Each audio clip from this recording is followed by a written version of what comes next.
Welcome to Zisodel TV. Kindly subscribe, share, and like for latest updates and news.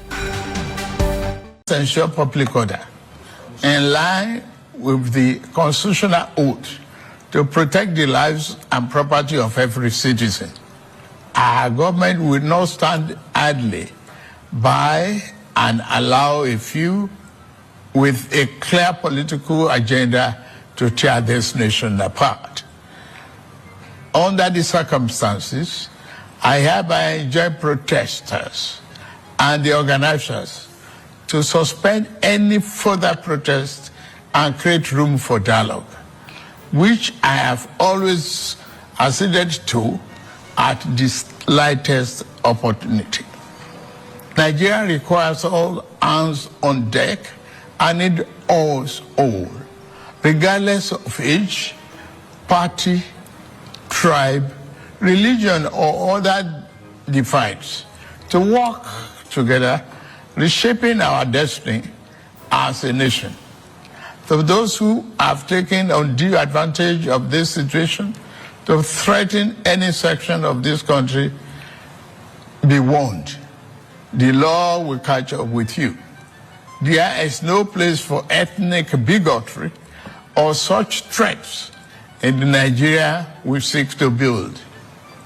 Our democracy progresses when the constitutional rights of every Nigerian are respected and protected. Our law enforcement agencies should continue to ensure full protection of life and properties of innocent citizens in a responsible manner.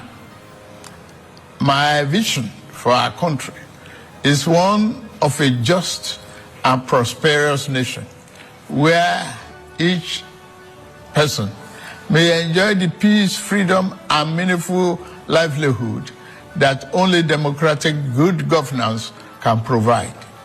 One that is open, transparent, and accountable to the Nigerian people.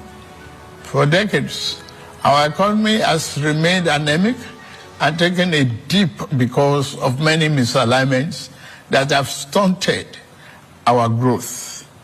Just over a year ago, our dear country, Nigeria, reached a point where we couldn't afford to continue the use of temporary solutions to solve long-term problems for the sake of now and our unborn generations.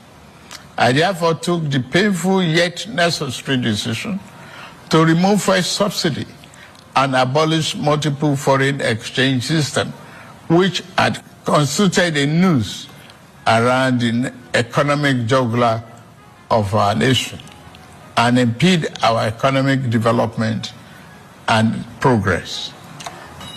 These actions block the greedy and the profit that smugglers and rent seekers